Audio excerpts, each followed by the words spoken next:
Okay. Looks like we are live. How's it going, everybody? Chuck Holton here. I'm coming to you from uh, north central Armenia, Lori province, a town called Vanadzor. And man, there's a lot going on as usual. No rest for the weary, that's for sure. I hope you are all having a great morning if you're coming to me from the east or from America. It's about 10 a.m. on the east coast of America. It's about 6 p.m. here in Armenia.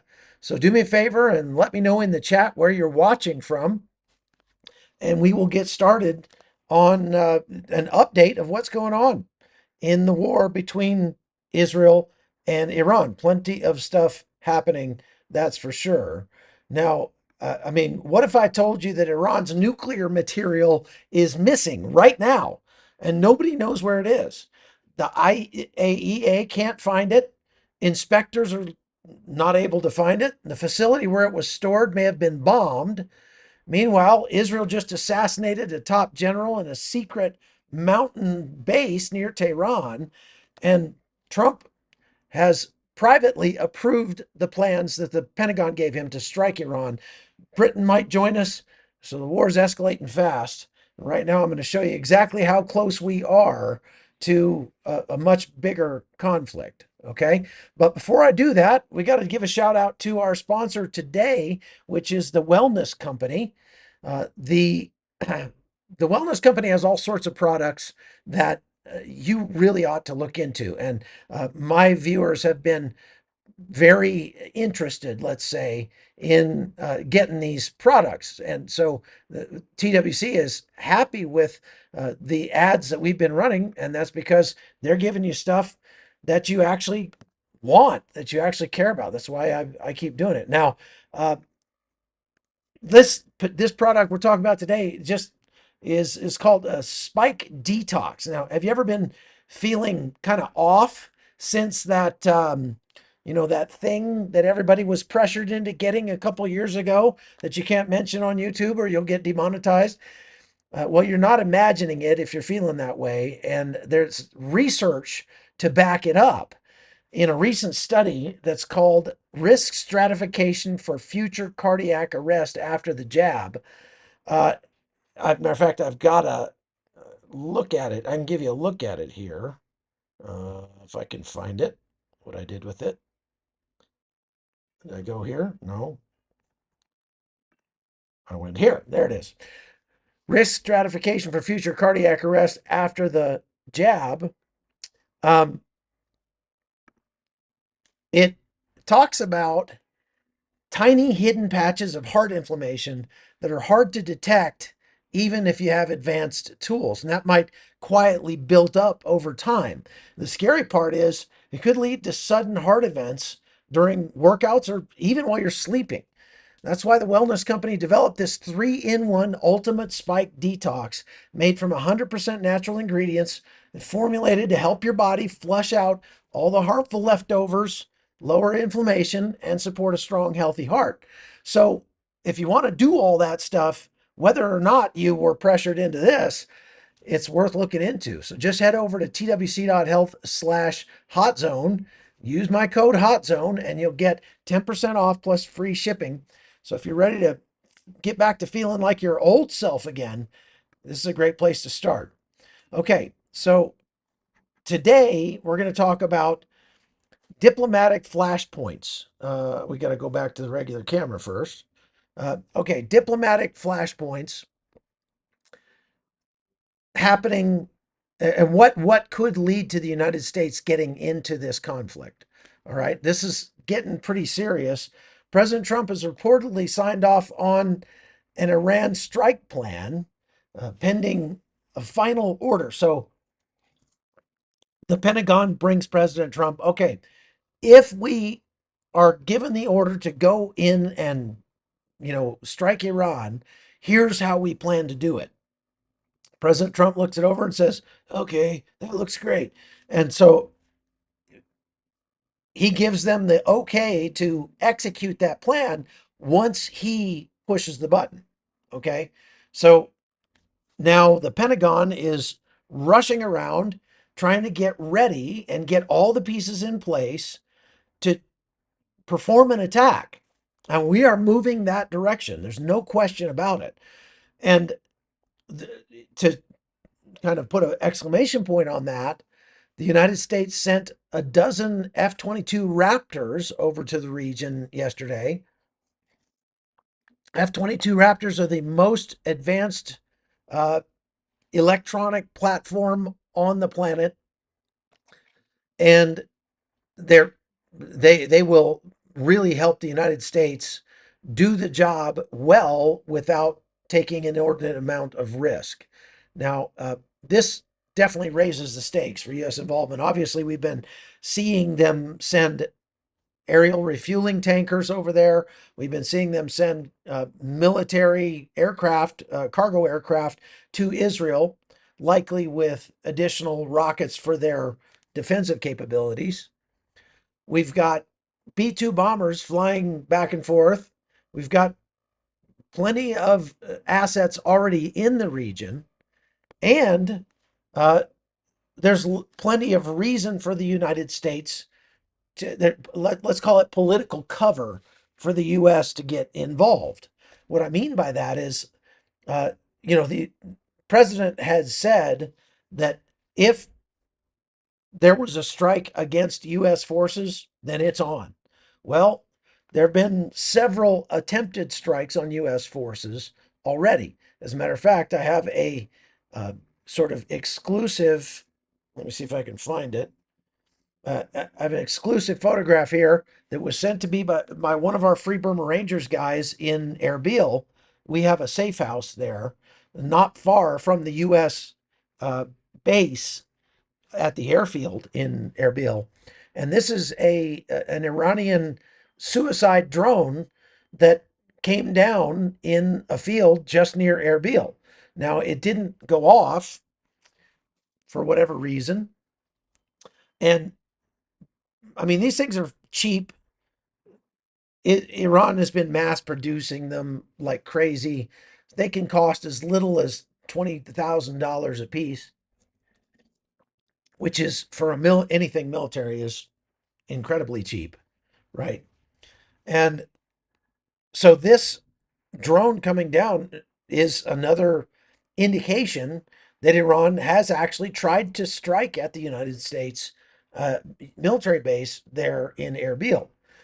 So this gives the president political cover to strike, not to mention the fact that he has been saying over and over again that he would lead the charge at taking out Iran's nuclear facilities. And at the rate we're going, there's only going to be one nuclear facility left for him to take out because Israel is hammering them day and night. Now, we're going to get into what happened with the strike on a hospital uh, in Israel today. This morning, when I woke up, just after I woke up this morning, there was a barrage of about 30 or 40, about 30, I think, ballistic missiles that came in to Israel, and four of them made it through, and one of them hit a a hospital in Beer Sheva. We're going to talk more about that in just a minute, but that right there, I mean, Iran is bombing a hospital. What more political cover does President Trump need, really, to get involved here? And the sooner we get involved, the sooner this thing gets over with, and everybody can go home, and the Iranians can have a new country. We will have rebooted their country for them, right? So not only is the United States under pressure to join the fight, but the UK looks like they may be ready to escalate as well. The British Prime Minister has said that if the United States gets involved in this conflict, that the UK will follow. Now, if he wanted to pressure President Trump to get involved, the UK would take the lead and get involved without us. But implications uh, are many when you see things like the Queen Elizabeth, which is the flagship aircraft carrier of the British fleet, going through the Suez Canal on its way to the region. So it's there. And so I was try to calculate the amount of combat power that is arrayed against Iran at this point. And it is absolutely staggering. We've got the USS Carl Vinson carrier strike group. So not just one aircraft carrier, but the aircraft carrying all of its literal ships operating in the Red Sea. That includes F-35C capable air wing and escorts. We got the USS Nimitz strike group, which has been diverted from the South China Sea to the Middle East, and that includes 3 guided missile destroyers. We got the Gerald R. Ford strike group en route to the Mediterranean, slated to join the conflict uh, if that happens. Those Each one of those aircraft carriers has between 60 and 90 aircraft, plus multi-layered escorts of cruisers and destroyers. Uh, in addition to all of that, they've got the USS The Sullivans, the USS Arleigh Burke, USS Thomas Hudner, USS Gravely, among others, all positioned in the Eastern Mediterranean or the Red Sea and the Gulf. And so they're already actively intercepting missiles and drones. We got the USS Bataan, which I've been on myself, and the USS Carter Hall. Those are amphibious assault uh, ships, helicopter ships. And we've got additional U.S. destroyers and submarines likely shadowing those uh, combat support groups. On top of that, the Royal Navy has HMS Diamond, the Duncan, the Richmond, the Lancaster, part of international maritime security patrolling off the Gulf of Aden. NATO allies have sent frigates from Greece, Denmark, Netherlands, and also operate under that Prosperity Guardian operation in the Red Sea. So total combat power that's there right now, not including U.S. forces that are already in the region in Israel, Qatar, Bahrain, Kuwait, Iraq, Syria, Saudi Arabia, and Jordan. Uh, so just counting the naval assets we've got in the region, you're talking about the largest uh, deployment of U.S. naval troops since the Gulf War, the first Gulf War. Uh, you're talking uh, absolutely massive firepower, way more firepower than most countries possess. And you're talking about each one of those, uh, the firepower on hand total, which is if you estimate it conservatively, is 3,000 precision guided munitions, 1,000 to 1,500 ship launched cruise missiles, Tomahawks and SM-6s and things like that. 500 plus submarine launched missiles. Those are highly classified, but it's significant that they're there. Then you've got the B-52 and the B-2 bombers, more than 1,000 JDAMs and missiles, hundreds of drones and tactical missiles. We got Reapers, we got Predators over there. Well over 5,000, with thousands more already in theater in those bases that I told you about, land bases, and more en route. So in the 1991 Gulf War, the United States dropped 88,500 tons of bombs in 43 days. If the United States gets involved in this conflict, we could likely eclipse that by an order of magnitude. Not only that, but today's weapons are 10 times more accurate and way deadlier than the stuff we were dropping back in the 1990s. So, a campaign that would focus on the entire nation state of Iran, actually, we would need to have all of those assets because I've got a map here for you. To the maps. check this map out. This is from the Institutes for the Study of War. This is a map of the sites that were struck by Israel yesterday.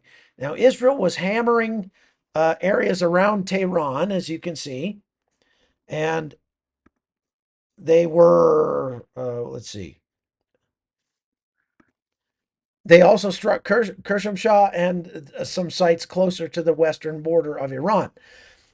That was likely missile launchers that were getting ready to launch. But that's it. You look, you're talking about a country that's what, 4 times the size of Texas, maybe. I mean, it's a very, very large country, and there's nothing being hit all down in here. Now, today they've been hitting some stuff in Esfahan, uh, but you look around here at this map, there's a whole lot of area in Iran where nothing's going on. And the IDF has a finite number of resources. So it would be very helpful to get this over faster for the United States and its allies to get involved here and just go ahead and finish bombing the heck out of everything and finish the job. And then everybody can go back to their business. Now, what could that force Iran to do? Well, here's the thing. If the United States does get involved, Iran's going to have a much harder time hiding its launchers, its nuclear material, its scientists, and its military. Right now, we've heard rumors of Iranian IRGC soldiers, uh, sort of disappearing, refusing to come to work, calling in sick or calling in dead, as I often say. And that's because they don't want to be calling in dead, right? So, folks, we got 1,800 people online and only 580 likes. Do me a favor and don't forget to go hit that like button. It does help a lot. Just hit the thumbs up while I'm talking. And that tells YouTube more people need to watch us. Also, thank you for all the comments. That helps a lot. And make sure that you go over to chuckholton.com because I'm posting a lot of extra stuff over there. And so we're going to be continuing to post as time goes on. I mean, it's hard. I got to come up with stuff to talk about for an hour every day. And so things that happened early this morning, I'm saving up so I can talk about them in my live this afternoon. But if you go to chuckholton.com, you can find out about that stuff earlier because I'm posting it over on my website, not to mention all the other extra stuff that you can get over there. So please make sure you do that. Hit the like button. It does help if you react in the chat as well. So put your questions in the chat and we'll get Rubina and others to pin your questions to the top of the chat. And that makes it easier for me to see them and get to them. Okay. All right. So we're almost to 1,000 likes. Thank you very much for that help. It does make a difference. It really does. Watch. We'll see the number of viewers go up significantly here shortly because of all those likes, I bet. Okay, so I want to go to okay. All right. So what happened there? I hit the wrong button.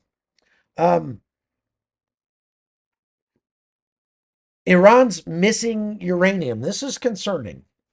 The IAEA says that they are unable to verify the location of Iran's enriched uranium stockpile. They had more than 400 kilograms of near weapons grade uranium, and now it's all unaccounted for. They don't know where it is. It was previously stored under an IAEA seal at Isfahan, but now it's missing. Satellite imagery doesn't show any movement out of there, but they're blocking inspectors and no inspectors can get in, not like they'd want to because Israel has been striking the heck out of those sites.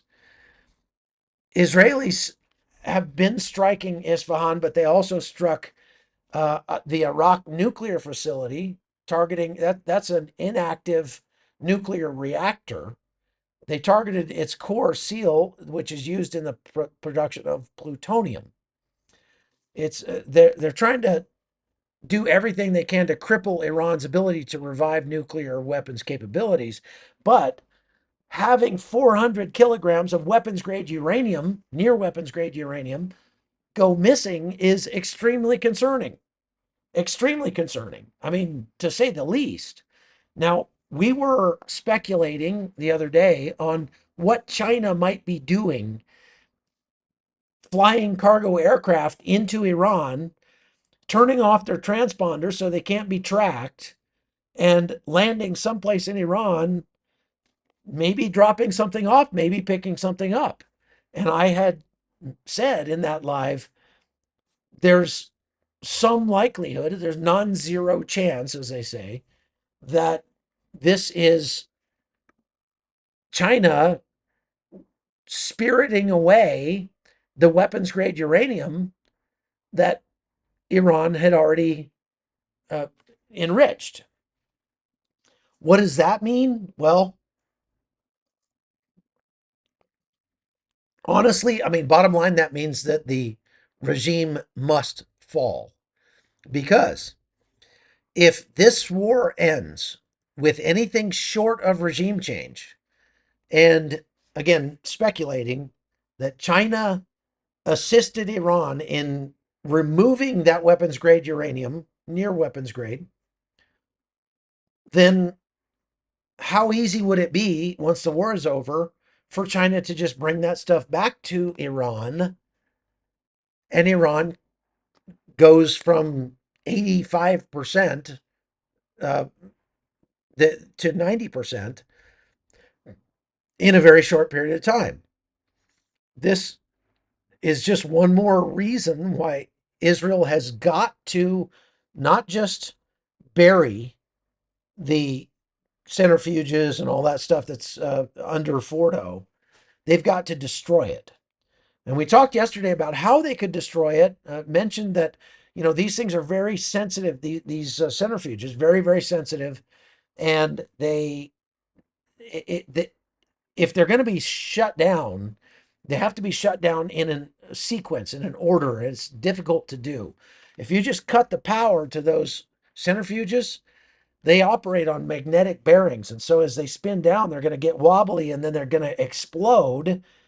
They're going to come apart, and they'll destroy entire cascades of those centrifuges. Let's hope that's what's happening. But we don't know. We don't know.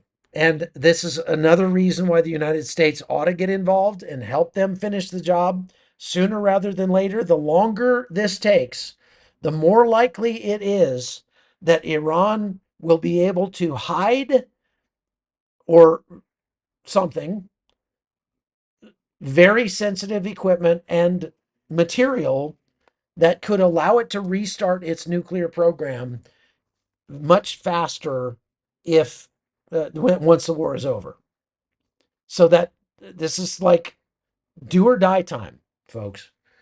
Now, Israel has been doing its best. They've hit dozens of high value targets. They've dropped over 100 munitions just overnight on targets, including missile factories, intel buildings, and nuclear infrastructure. They're going to be targeting a bunch more strategic infrastructure in the coming days because of the retaliatory strike that took place this morning when they hit the hospital. We're going to talk more about that in a minute. They also struck a secret compound outside Tehran and killed several senior IRGC leaders, including the head of the army, General Ali Shadimani. Now, this is another just Mossad coup. Mossad is so good at this. They managed to have this place under surveillance, this supposedly secret compound, and they, in a sense, herded these leaders all up to that compound, thinking that would be the one place where they would be safe because it was secret. But it wasn't a secret from the Mossad. And so they waited until all these senior IRGC leadership showed up. and then they smoked those guys. It couldn't happen to nicer guys either. Now, Iran, I want to talk about the latest barrage in which 137 Israelis so far have been wounded, and they've been treating the casualties all across, especially southern Israel, but there were also strikes in Tel Aviv and in central Israel. I'm going to talk more about the details there, but I want to just give you some context first. So far in the last 6 days, Iran has fired over 100 drones and 450 or so missiles at Israel. So far, about 43 missiles have actually made it through the Iron Dome system and struck the ground. Of those, about 20 struck in Israeli population centers and ended up killing civilians or injuring people. Okay? So if you were to sort of get your calculator out and figure out, okay, they have to fire at the rate that they're going, Iran has got to fire more than 60 munitions at Israel to get one to strike, to get one through. That's pretty good numbers for Israel being able to shoot down so many. Not very good numbers for the Islamic Republic of Iran. But the most recent strikes that they hit were a high-rise building in Tel Aviv and the Shiraz Hospital in Beer Sheva. Now, I've been to this hospital. Uh, I don't know, last year sometime. I went to that hospital to interview some doctors because that's one of the hospitals where they take wounded people out of Gaza, and not just wounded IDF soldiers either. That hospital has treated literally hundreds, if not thousands, of Palestinians from Gaza. That hospital was the hospital where Yahya Sinwar himself was treated for cancer before while he was a prisoner. Uh, KP1 asks, have not seen AWACs in the list. If they are in the skies, then they would know where the CPC planes are landing.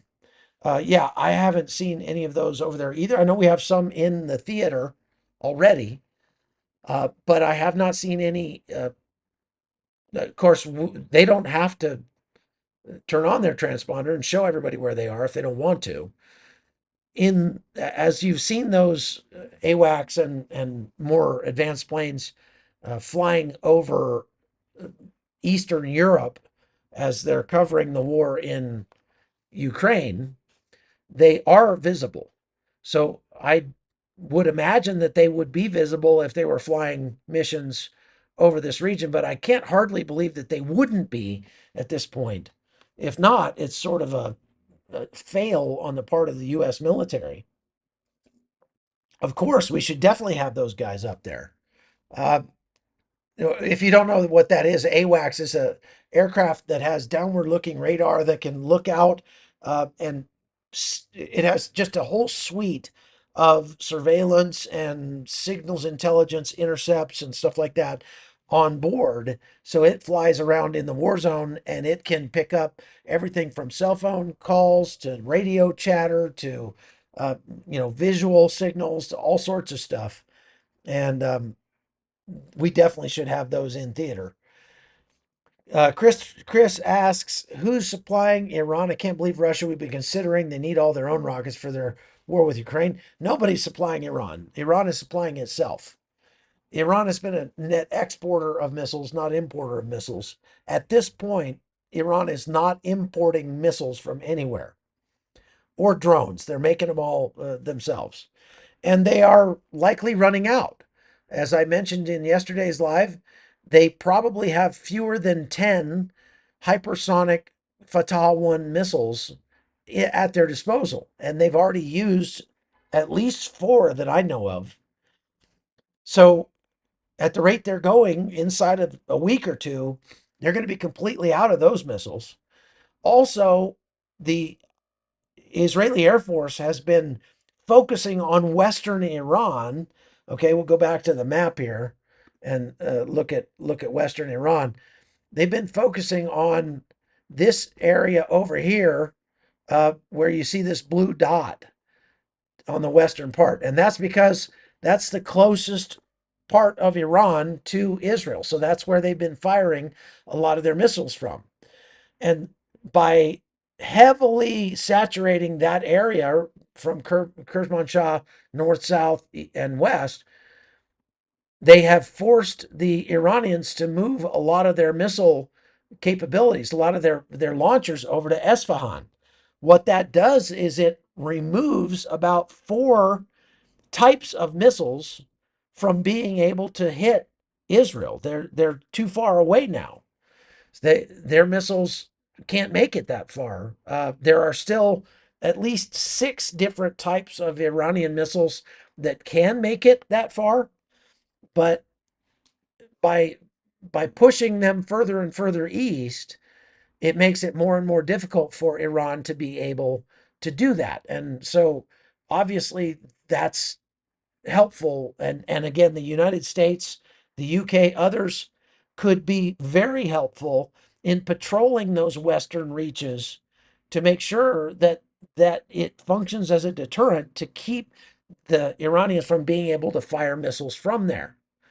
And we could call that a defensive maneuver. We could say, hey, we're still not involved in offense. We're over here defending Israel by patrolling enforcing a no-fly zone, for example, over Western Iran. And if Iran fires any more missiles, then we'll be already in the air and be able to shoot them down. So it would make tons of sense for us to do that right now, but we'll just have to wait and see if that actually happens. All right.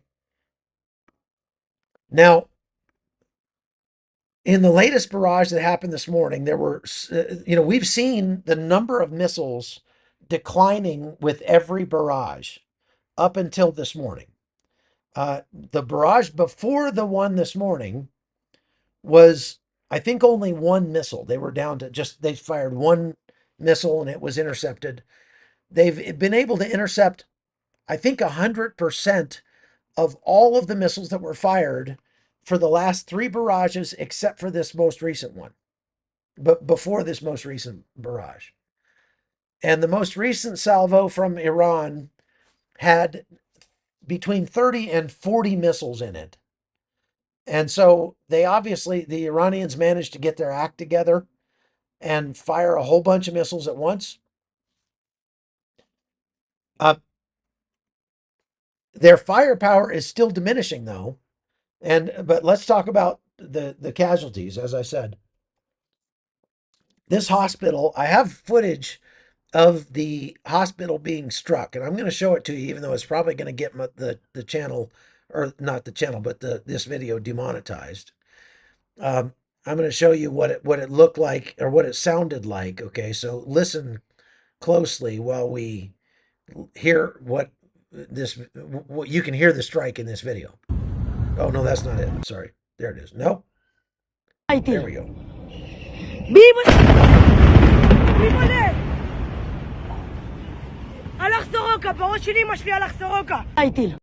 So this is then after that strike, what it looked like inside the hospital. And this is a part of the hospital that was not struck, actually. Now, there was a miracle that took place here, folks. There was a miracle that happened. The wing of the hospital at Soroka that was struck was an older surgical wing, and they had made the decision just a few hours before to evacuate that wing of the hospital. Before, just if they had fired that missile 12 hours earlier, it would have killed a whole lot of people. But the Israelis had decided to evacuate that particular wing several hours before that missile struck. And so no deaths happened from that strike, even though it was a large, uh, likely a hypersonic missile. And I, you have to say, Iran had to have targeted that hospital.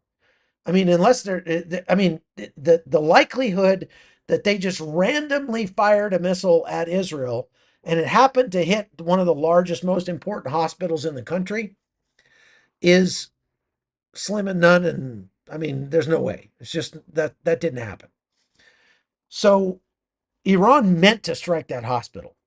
Now, they have been, since the hospital was struck, trying to come out with all these lame excuses for why they struck the hospital. At first, they said, uh, well, we weren't aiming at the hospital. We didn't strike the hospital. We struck a military facility that's near the hospital, except there aren't any Israeli military facilities near the hospital. So then they came out with this ridiculous propaganda.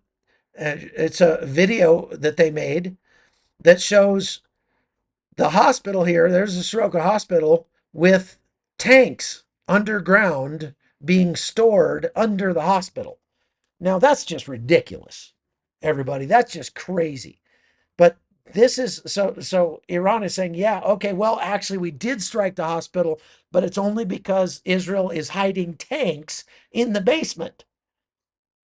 Israel's not hiding tanks in the basement of their hospital. What kind of morons do you think we are?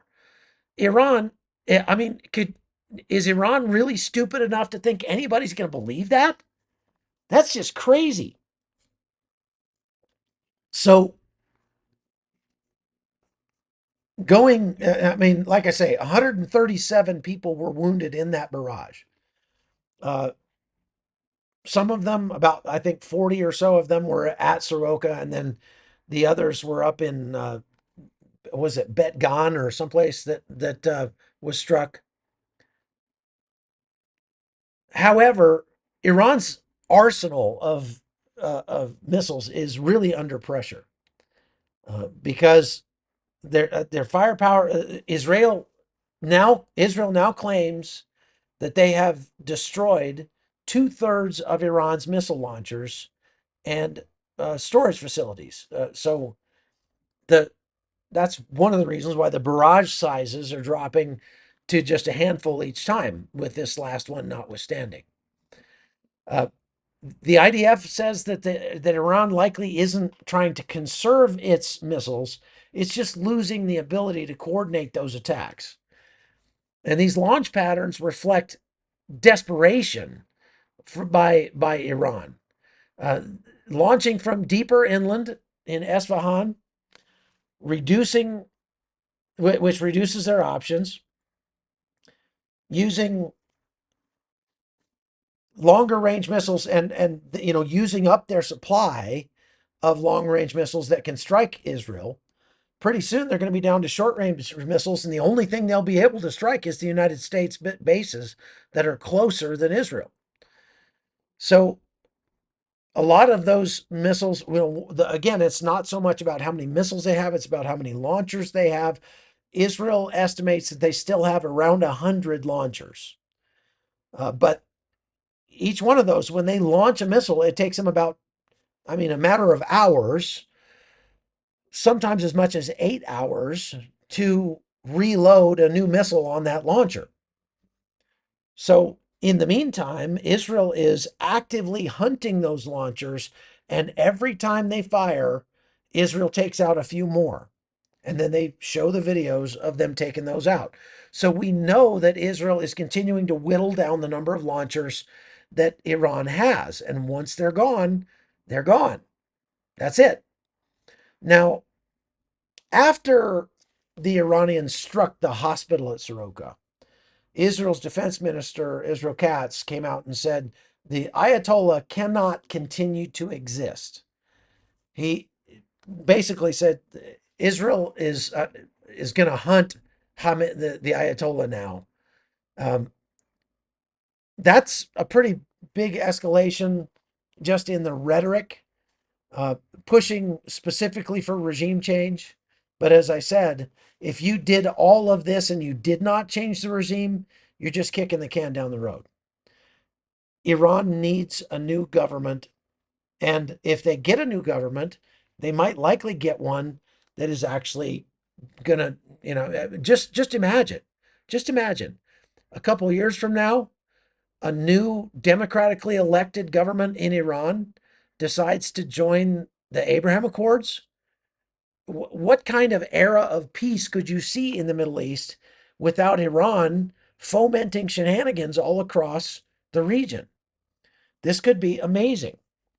Uh, so, for its part, Iran has been telling the United States, you better not get involved.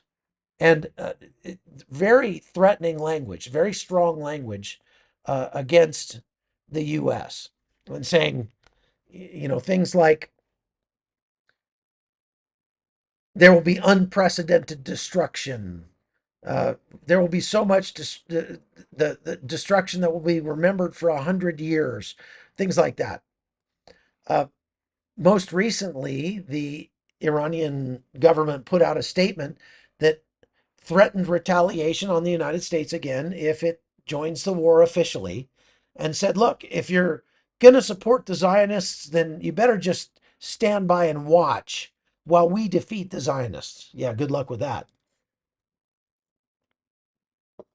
I don't know about you, but I have criticized President Trump for not having an ounce of humility in his body, but I have to say that the fact that Trump has not already sent in the Marines to fight against Iran after all of the smack that the Ayatollah and the leaders inside Iran have been talking, it would have been difficult for me not to have just said, "Oh yeah, oh yeah, okay, all right, Hegseth, send him in, unleash the dogs of war." Because they're basically mocking President Trump at this point. And I'm not saying that that's a reason to go to war. I'm just saying that my pride would have made it if made it difficult for me not to push the button if they were, mocking me like that. But um, so kudos to President Trump for keeping a level head here, and they are scheduling meetings with the UK and other allies that we have in the region. And so it looks like to me, if there's going to be the United States joining the conflict, it won't happen until Saturday or Sunday. That's my guess. If I had to predict, I would say if the United States is going to join the conflict, it'll be like Saturday ish, something like that. Okay. Now, Russia, for its part, this was pretty awesome on the part of President Trump. Russia has been making noises like, well, hey, we would be happy to negotiate a ceasefire, help to negotiate, some reduction in the hostilities between Israel and the United States and Iran. And President Trump just fired back to President Putin. Uh, hey, maybe you ought to worry about, de-escalating your own conflict in Ukraine at the moment before you start offering to de-escalate other conflicts. That was a pretty good comeback, I thought.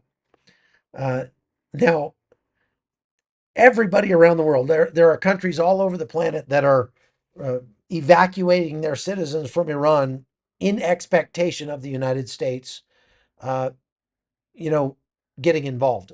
I mentioned yesterday that there have been more than 700 foreign nationals who have fled both to Azerbaijan and here to Armenia.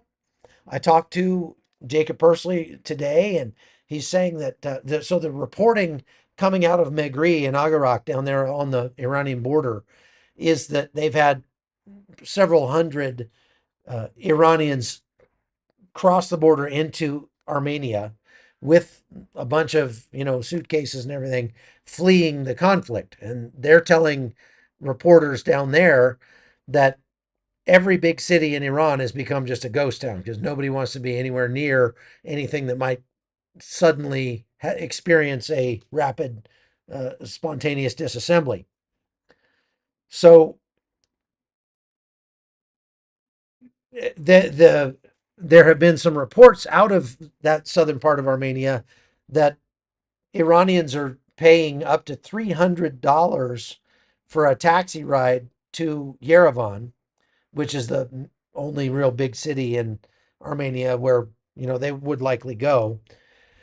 Normally, a taxi ride from there or a shuttle would cost like $25, so that represents a spike in the supply and demand for sure.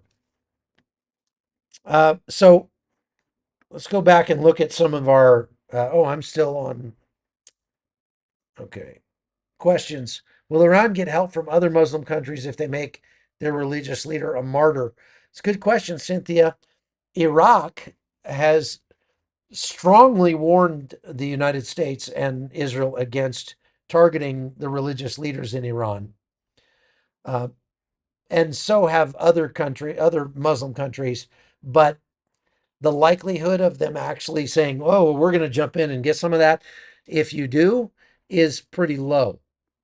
I would ascertain right now that it's not likely that uh, Iraq is going to get involved and start striking at Israel or anything if they kill the Ayatollah. Secretly, I think most of the countries in the region want the Ayatollah gone, want the Iranian government to collapse, and that because they've been the bully and the strongman in that region for decades now. Klamath River Media says, is it possible Iran already has a nuke and will be forced to use it? I think if they had a nuke and had a way to uh, deliver it, they would have used it already. I mean, it doesn't make sense for them to say, well, we're going to wait until all of our, you know, nuclear uh, program buildings around Iran are flattened and all of our centrifuges are destroyed, and all of our government buildings are wrecked, and all of our leaders are killed until we make the decision to use our hidden nuclear weapon that nobody knew we had. I don't think that's reasonable. That's not logical. If they had one, I think the strike on a hospital with a hypersonic missile is all the proof you need that they would have no problem at all using a nuclear weapon if they had one.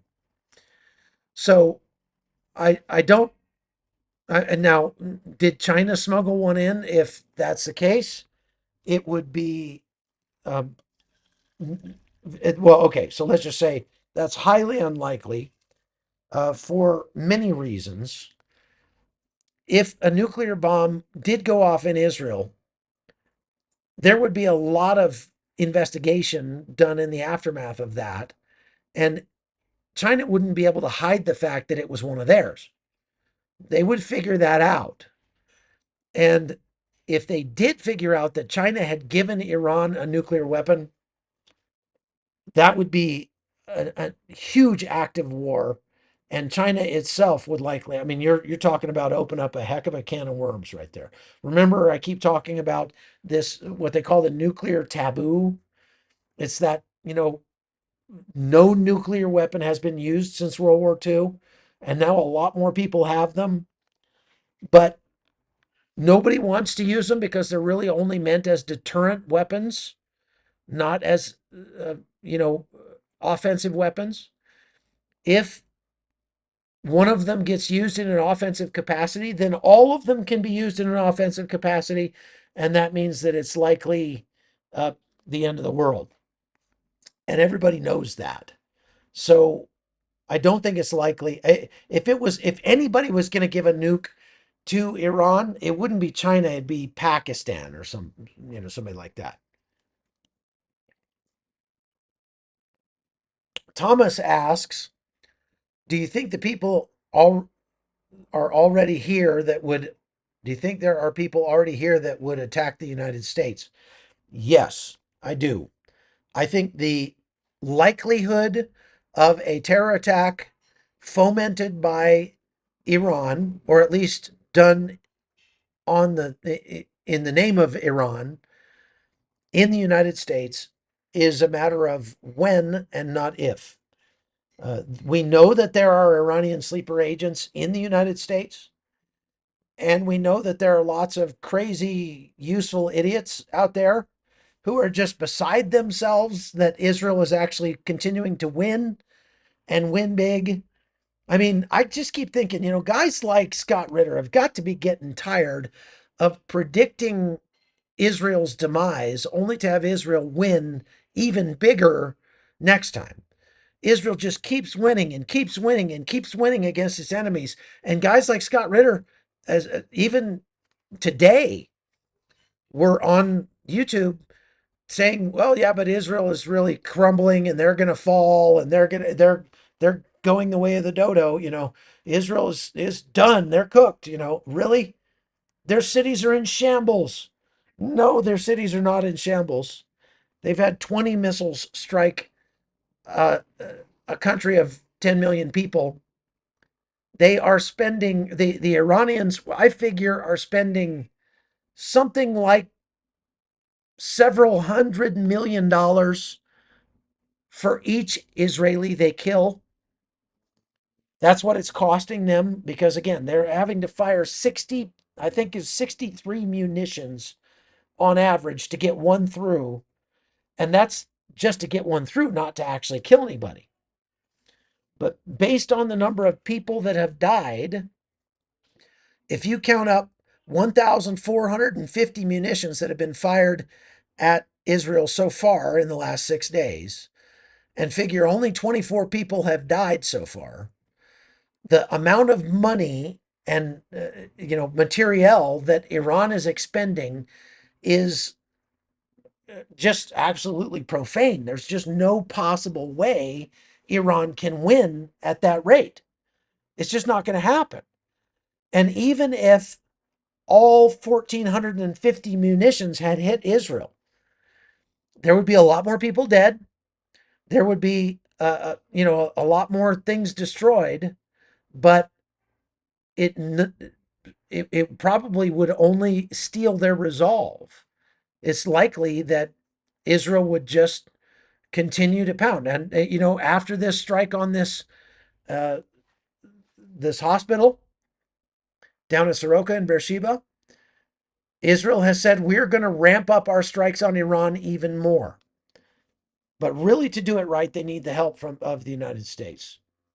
Will Israel use special forces on the ground to destroy Iranian nuclear sites?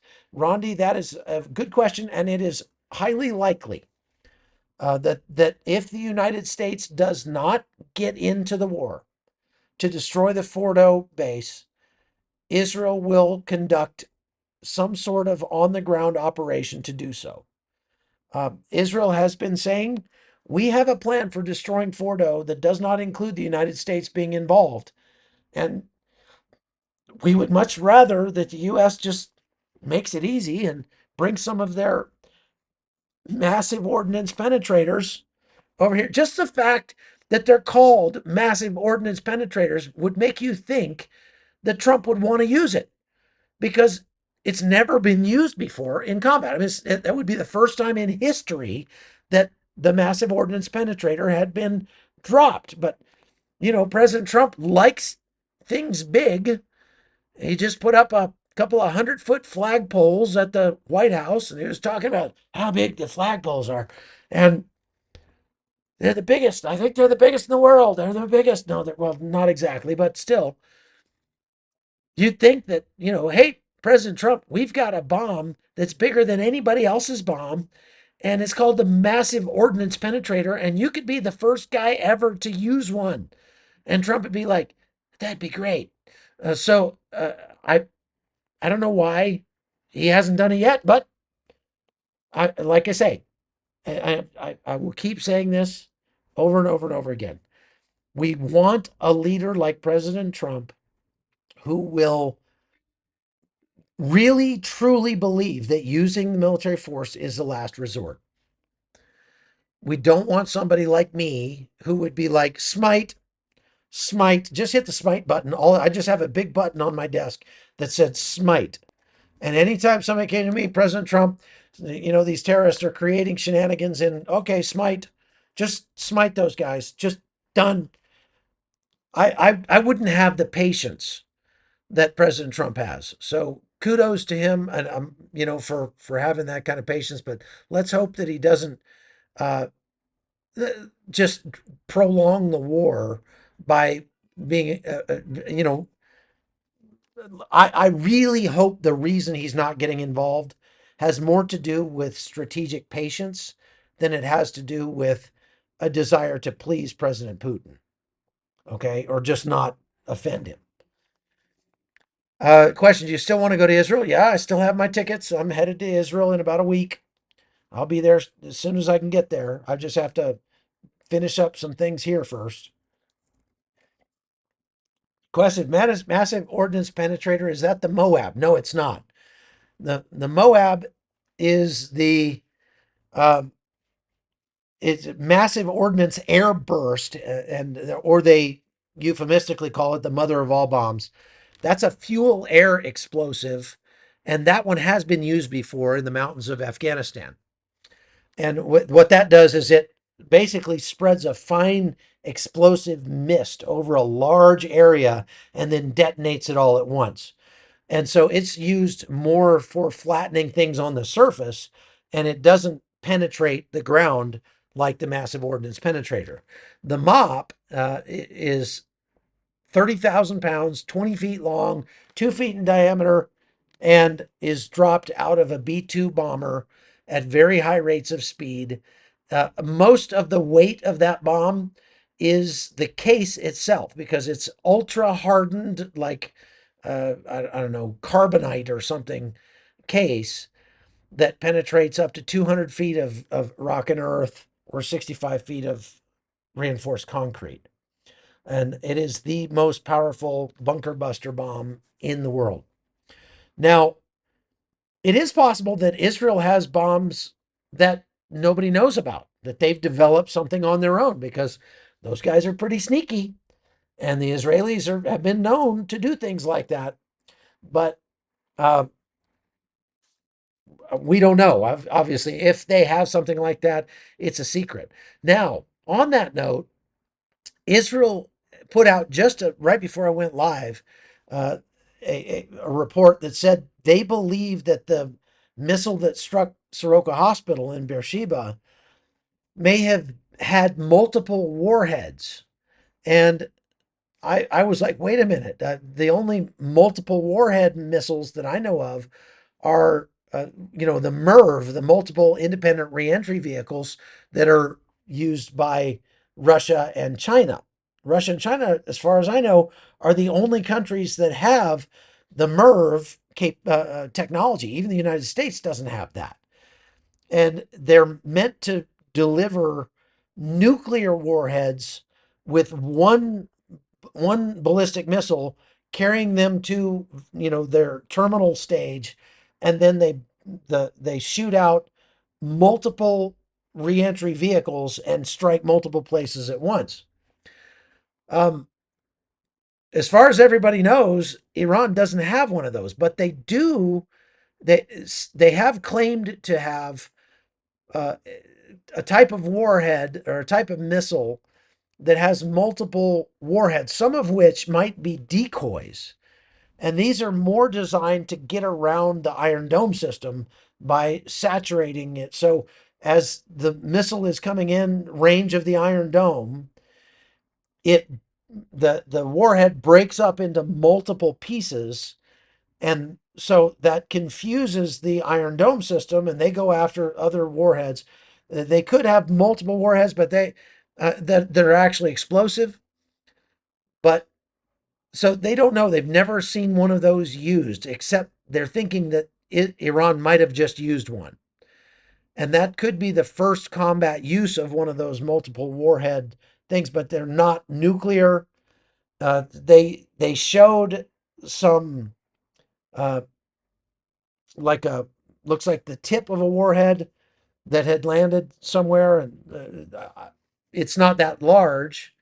And so there was some speculation that maybe these things are like the cassette bombs that Russia has that fire thousands of projectiles out basically like dropping a truckload of hand grenades on an area, and then they go off and spread shrapnel everywhere.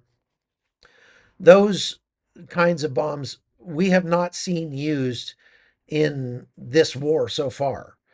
And I have no doubt that Iran has them, but the ones that they have likely are too short range to reach Israel. So those cassette style bombs that fire, thousands of little projectiles out like flechettes, are, it's not that I know of. Okay. I don't know that Iran has those, but Iran could still have some tricks up its sleeve, just like we thought they were running out. And um, they obviously, this last salvo was 30 or 40 missiles all at once. So Iran is down but not out. Benjamin Lefton says we do have the multiple independent reentry vehicle, the MIRV. Okay, but I'm saying U.S. first tested MIRV in 1968. Thanks for looking that up. I appreciate it. Uh, yeah, Russia already used a denuked MIRV on Ukraine in Odessa. I was in Ukraine, I believe, when that happened. But it's just a hypersonic missile that has multiple warheads on it and strikes, wham, wham, wham, wham, wham. Uh, Question: do you think Iran will still fund the ANC party in South Africa? Well, let's hope that there's no uh, Iranian government left to fund it. That would have ripple effects all across the globe. Things would get more peaceful in Africa, especially because Iran's been funding a lot of, shenanigans there. Question: what's your take on Turkey? Will they come to Iran's aid? No. Would helping Iran affect their NATO membership? Yes, it would. Uh, Latest is that they're combat ready. Yeah, and they've been, making noises about, oh, we're going to build up our missile capacity and we're going to become more dangerous and blah blah blah. And Israel shouldn't be doing this. But no, Turkey. I'll just tell you right straight. Turkey is not going to get involved. Um, okay. How well is the son of the former Shah positioned to become the leader of Iran in event of the overthrow of the current government? Okay, good question, Jason. This is Rezi Pahlavi, or is that, I don't know how to pronounce his name. He's the son of the former Shah. He lives in Alexandria, Virginia. He's been in exile for many years. He hasn't been back to Iran since, I think, 1973, when the Shah was overthrown. This guy is a leader of one of the opposition parties in Iran, but it's not the only one. There are multiple opposition parties, so it's likely that if the regime falls, we could see some squabbling at the least between those various opposition parties. Now, Rezi Pahlavi, for his part, has been saying, "Look, I don't want to be the new president of Iran, but I want to help Iran uh, have democratic elections. So if the regime falls, I will not come in and be, crowned king or anything like that. We don't want a monarchy in Iran. We want a democracy." And so he's just offered to help, but he's already said, "Look, I don't want the job." Now, I just as a side note, very interesting, is considering I live in Panama. The Shah actually came to Panama for a year and a half or so, right after he left Iran, and lived on Contadora Island, one of the Pearl Islands that's just offshore of Panama City. And it was getting treated for some sort of cancer there. Think of his thyroid cancer, something like that. Um, Korea get involved? Well, if anybody would get involved, Korea would, just because they got nothing better to do. They just sent another 6,000 troops to Ukraine because the last 6,000 they sent have all been killed. So they're obviously getting something out of this from Russia. And maybe if Iran asked for it and there was a way for them to do it, uh, North Korea might send them a few missiles to help bolster their missile stocks. But I I just kind of doubt it. Okay, thank you, Debbie. That's very kind of you. Crown Prince Mohammed Reza Pahlavi has volunteered his services. Is he a possible new leader that would be pro-Western? Well, he definitely is pro-Western. He's lived in the United States since the 1970s. So, but again, he has said he doesn't want the job. He said that he just wants to help Iran have elections, and then maybe if he gets elected, he might run. I don't know, but what would day one look like after the fall of the Iranian regime? Well, huge celebrations across Iran, without a doubt. Probably a lot of chaos as when the government just disappears like that. We saw this here in Armenia during at the end of the Soviet Union. When the Soviet Union collapsed, it caused absolute chaos, and nobody knew if they should go to work because especially if they worked at a government ministry or something, like, well, what do I do now? There's no government. It's gone. So there would need to be some sort of transitional government, and maybe the crown prince could help to shepherd, you know, them through those troubled waters. We'll see. That's a mixed metaphor extraordinaire. Uh, so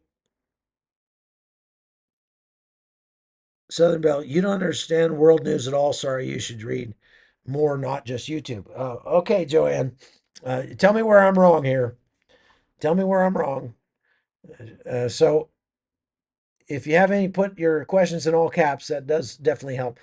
So I think I've gotten to most of them. We're over an hour, a little bit here.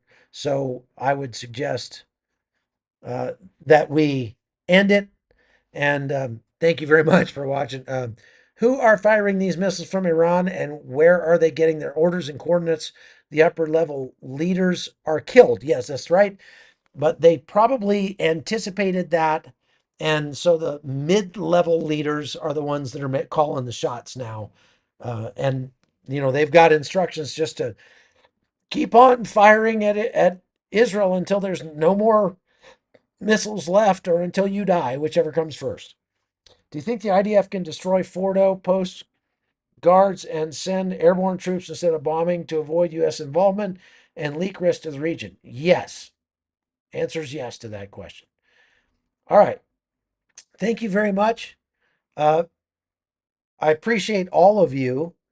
Look, I'm humbled by the number of people that are watching these videos. Somebody with a YouTube channel as small as mine is uh, should not have this many people every day watching my lives. And so I really appreciate all of you coming on here and watching these things. But it does help if you would share it and hit that like button and all that. Uh, please do. Please share it with your friends. Make sure you are subscribed because people do get uh, unsubscribed. Okay. Somebody says, please recap before you close. Okay, I will recap before I close. I'll go as quickly as I can through it.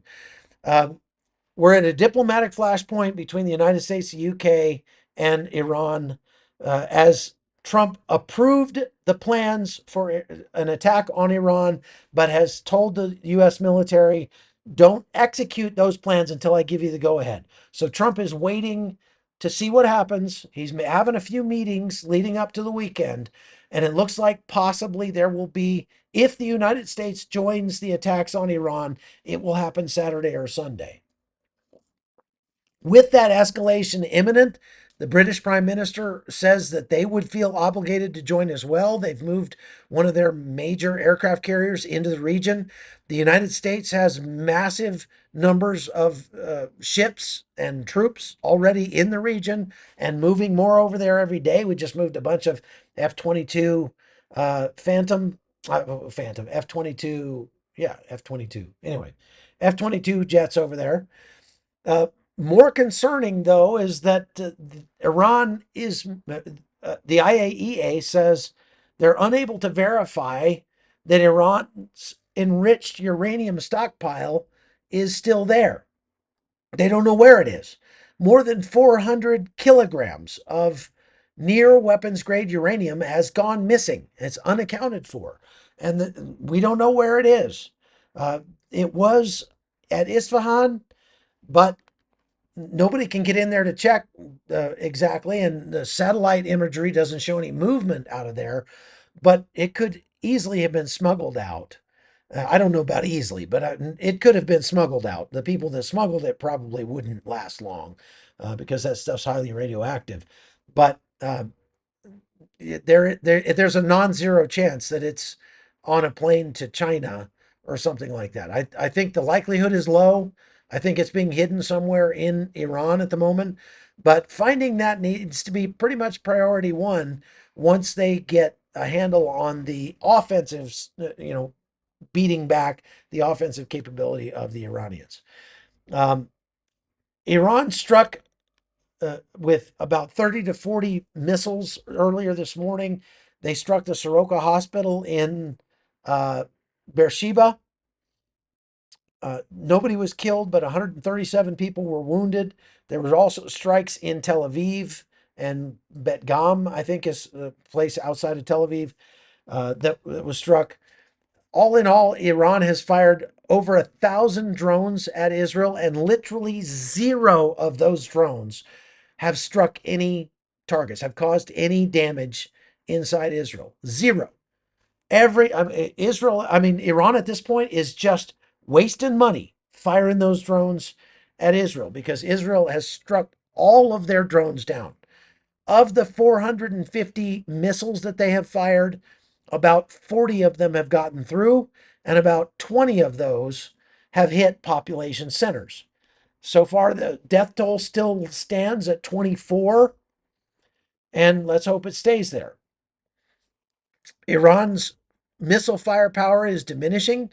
Israel is sort of patrolling the western areas of Iran and trying to destroy the launchers whenever they can find them.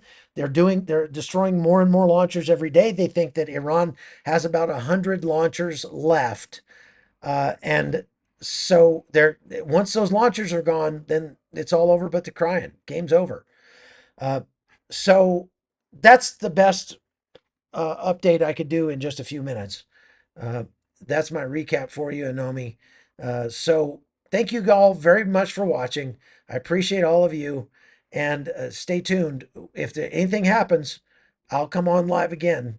So make sure you're subscribed so you can get notified when I'm about